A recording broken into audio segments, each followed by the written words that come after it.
ରାଜାଙ୍କୁ ସତ କଥା ଦର୍ଶାଇ ସଙ୍ଗୀତଜ୍ଞ ଜଣକ ନିଜ କପାଳକୁ ନିନ୍ଦୁଥାନ୍ତି, ନିଜ କଷ୍ଟକୁ ଅନୁଭବ କରୁଥାନ୍ତି।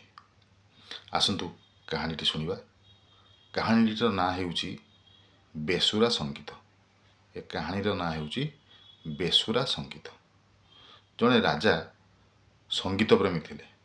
ତାଙ୍କର ସବୁଦିନ ଇଚ୍ଛା ଗୋଟିଏ ଦୁଇଟି ଗୀତ ସେ ଶୁଣିବେ। ତେଣୁ ତାଙ୍କ ରାଜଦରବାରରେ କିଛି ସଙ୍ଗୀତଜ୍ଞଙ୍କୁ ସେ ରଖିଥିଲେ। ସେମାନଙ୍କ ଭିତରୁ ଯିଏ ମୁଖ୍ୟ ସଙ୍ଗୀତଜ୍ଞ, ସିଏ ବହୁତ ସୁନ୍ଦର ଗୀତ ଗାଆନ୍ତି, ତାଳରେ ଗାଆନ୍ତି। ତାଙ୍କର କଣ୍ଠ ବହୁତ ସୁନ୍ଦର, ବହୁତ ମଧୁର। ତେଣୁ ରାଜା ତାଙ୍କର ଗୀତ ଶୁଣିବାକୁ ଭଲ ପାଆନ୍ତି।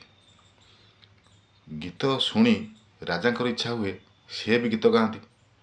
କିନ୍ତୁ ଦୁର୍ଭାଗ୍ୟକୁ ରାଜାଙ୍କ କଣ୍ଠସ୍ୱର ଗଧ ଭଳି କର୍କଶ। ସେ ଯାହା ବି ଗାଇବେ ଗୋଟେ ଗଧ ବୋବାଳି ଭଳିଆ ଶୁଭିବ।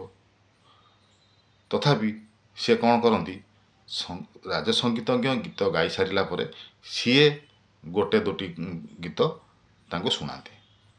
ଏଇଭଳିଆ ସବୁଦିନେ ଚାଲେ। ଦିନେ ସେ ସିଙ୍ଗରଙ୍କର ବନ୍ଧୁ ତାଙ୍କୁ ଭେଟିବାକୁ ଆସିଥାନ୍ତି। ରାଜା ଯେତେବେଳେ ଶୁଣିଲେ ତାଙ୍କ ରାଜ ସଙ୍ଗୀତଜ୍ଞ ବା ତାଙ୍କର ସିଙ୍ଗର ଯିଏ, ତାଙ୍କ ବନ୍ଧୁ ମଧ୍ୟ ଜଣେ ବହୁତ ବଡ଼ ସଙ୍ଗୀତଜ୍ଞ, ତେଣୁ ତାଙ୍କୁ ମଧ୍ୟ ସେ ଡାକିଲେ ତାଙ୍କଠାରୁ କିଛି ଗୀତ ଶୁଣିବା ପାଇଁ। ଦୁଇ ବନ୍ଧୁ ଆସିଲେ। ରାଜା ଦୁଇ ବନ୍ଧୁଙ୍କ ଠାରୁ ଗୀତ ଶୁଣିଲେ। ରାଜାଙ୍କର ତ ଅଭ୍ୟାସ ଅଛି, ସିଏ ମଧ୍ୟ ଦୁଇଟି ଗୀତ ଗାଇ ଶୁଣାଇବେ। ତେଣୁ ସିଏ ଯେତେବେଳେ ଗୀତ ଗାଇ ଶୁଣାଇଲେ, ରାଜାଙ୍କ ସଙ୍ଗୀତଜ୍ଞ ଯିଏ, ସିଏ ଉତ୍ଫୁଲ୍ଲିତ ହୋଇ ବାଃ ବାଃ ବାଃ ବାଃ ମହାରାଜ ଚମତ୍କାର ଏଇଭଳିଆ କହୁଥାନ୍ତି। କିନ୍ତୁ ତାଙ୍କ ବନ୍ଧୁଙ୍କ ଅବସ୍ଥା ଖରାପ। ସିଏ ଦେଖୁଥାନ୍ତି ନା ରାଜାଙ୍କର ସଙ୍ଗୀତ ଜ୍ଞାନ ଅଛି, ନା କଣ୍ଠସ୍ୱର ମଧୁର, କିଛି ନାହିଁ, ଖାଲି ଗଧ ବୋବେଇଲା ଭଳିଆ ସେ ବୋବଉଥାନ୍ତି। ଯାହା ହଉ ସେ ଦିନଟି ଏମିତି କଟିଲା। ତହିଁ ପରଦିନ ରାଜା ସେ ବନ୍ଧୁଙ୍କୁ ଡକାଇଲେ। ବନ୍ଧୁ ଆସିଲେ। ବନ୍ଧୁ କିଛିଟା ସ୍ପଷ୍ଟବାଦୀ ଥିଲେ। ସେ ରାଜାଙ୍କୁ ଦୁଇଟି ଗୀତ ଶୁଣାଇଲା ପରେ ଯେତେବେଳେ ରାଜା ଗୀତ ଶୁଣାଇଲେ, ବନ୍ଧୁ ଜଣକ କହିଲେ, ମହାରାଜ ଗୀତଟି ବେସୁରା ହୋଇଗଲା, ଠିକ୍ ଲାଗିଲାନି, ବେସୁରା ହୋଇଗଲା। ରାଜା ପୁଣି କ'ଣ କଲେ, ଗଳା ଝାଡ଼ି ଆଉ ଥରେ ଗୀତ ଗାଇବା ଆରମ୍ଭ କଲେ। କ'ଣ କରିବେ, ତାଙ୍କର ତ ଗଧ ଭଳିଆ ସ୍ୱର। ତେଣୁ ସିଏ ଯେତେ ଥର ଗାଇଲେ ମଧ୍ୟ ଏ ସଙ୍ଗୀତଜ୍ଞ ସବୁବେଳେ କହିଲେ ବେସୁରା ହେଇଗଲା, ଠିକ୍ ହେଲାନି। ତେଣୁ ଏଇଭଳିଆ କରୁ କରୁ ରାଜା ଗୋଟେ ପରେ ଗୋଟେ ଗୀତ ଶୁଣାଇବାକୁ ଲାଗିଲେ। ଆଉ ସେଭଳିଆ ବେସୁରା ଗୀତ ଶୁଣି, ଗଧ ବୋବାଳି ଶୁଣି ସଙ୍ଗୀତଜ୍ଞଙ୍କ ଅବସ୍ଥା ଖରାପ। ସେତେବେଳେ ସେ ବୁଝିପାରିଲେ ଯେ ତାଙ୍କର ବନ୍ଧୁ କାହିଁକି ପୁରା ଉତ୍ଫୁଲ୍ଲିତ ହୋଇ, ଖୁସି ହୋଇ ରାଜାଙ୍କ ଗୀତ ଶୁଣି ତାଳି ମାରି ବାଃ ବାଃ ବାଃ ବାଃ ବୋଲି କହୁଥିଲେ, କାହିଁ ଚମତ୍କାର ଚମତ୍କାର ବୋଲି କହୁଥିଲେ। ତାପରେ ସେ ଗୀତ ଶୁଣି, ରାଜାଙ୍କ ଗୀତ ଶୁଣି ମୁଣ୍ଡ ବଥା ତାଙ୍କର ହୋଇଗଲା। ସିଏ ତାପରେ ଘରକୁ ଆସିଲେ। ବାଟରେ ଠିକ୍ ସେ ବୁଝିପାରିଥିଲେ ତାଙ୍କ ବନ୍ଧୁ କାହିଁକି ରାଜାଙ୍କୁ ପ୍ରଶଂସା କରୁଥିଲେ। ଆମ ଜୀବନରେ ଏଭଳିଆ ଘଟଣା ବହୁତ ଥର ଘଟେ। ଆମର କିଏ ଉପରିସ୍ଥ ଅଫିସରକୁ ଆମେ ଯଦି ସ୍ପଷ୍ଟବାଦୀ ହୋଇ ଅଧିକ ଦୋଷ ତ୍ରୁଟି ତାଙ୍କର ଆମେ ଦେଖାଇବାକୁ ଚାହିଁବୁ, ହୁଏତ ସିଏ ଠିକ୍ ଅଛନ୍ତି ବୋଲି ଆହୁରି ବିଭିନ୍ନ ଦୃଷ୍ଟାନ୍ତ ଆମକୁ ଦେଇଦେବେ।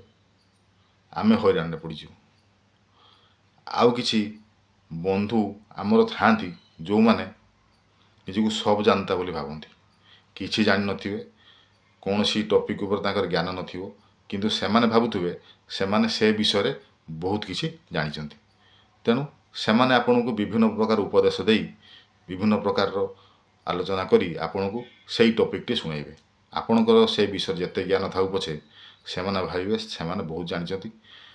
ଯଦି ଆପଣ କିଛି ସେମାନଙ୍କୁ କହିଲେ, ସେମାନେ ତ ମୂର୍ଖ, କିଛି ବୁଝିନଥିବେ। ଆପଣ ଯଦି କିଛି କହିଲେ, ସେମାନେ ଓଲଟି ଆପଣଙ୍କୁ ଆଉ ଦୁଇ ଚାରି ପ୍ରକାର ଉଦାହରଣ ଦେଇ ଆପଣଙ୍କ ଭେଜା ଫ୍ରାଏ କରିଦେବେ। ତେଣୁ ଆମେ ପରିସ୍ଥିତି ଦେଖି ନିଜକୁ ବଞ୍ଚାଇବା ଉଚିତ।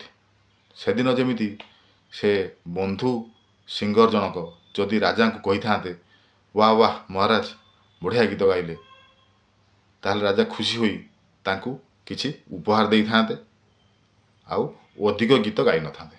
ସେଇ ଗୋଟିଏ ଦୁଇଟି ଗୀତ ଶୁଣି ସିଏ ପଳେଇଥାନ୍ତେ, ଆଉ ଅଧିକ ବେସୁରା ଗୀତ ଶୁଣିବାକୁ ପଡ଼ିନଥାନ୍ତା କି ତାଙ୍କର ଭେଜା ଫ୍ରାଏ ହେଇନଥାନ୍ତା।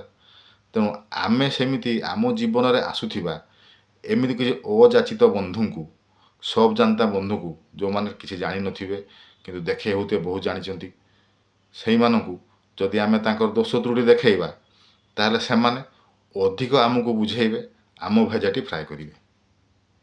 ତେଣୁ ସେଭଳିଆ ବନ୍ଧୁଙ୍କ ଠାରୁ ନିଜକୁ ଦୂରେଇ ରଖି ସେମାନଙ୍କ କଥାରେ ହଁ ମାରି ସେ ଜାଗାରୁ ବାହାରି ଯିବା ଉଚିତ। ଆଜିକା କାହାଣୀ ଆପଣଙ୍କୁ କେମିତି ଲାଗିଛି ଜଣାଇବେ, ମତାମତ ଦେବେ। ଆପଣଙ୍କ ମତ ଅନୁସାରେ ଆଉ କେମିତି ନୂଆ ନୂଆ କାହାଣୀ ଆଣିବା ସେ ବିଷୟରେ ଚିନ୍ତା କରିବା। ଧନ୍ୟବାଦ।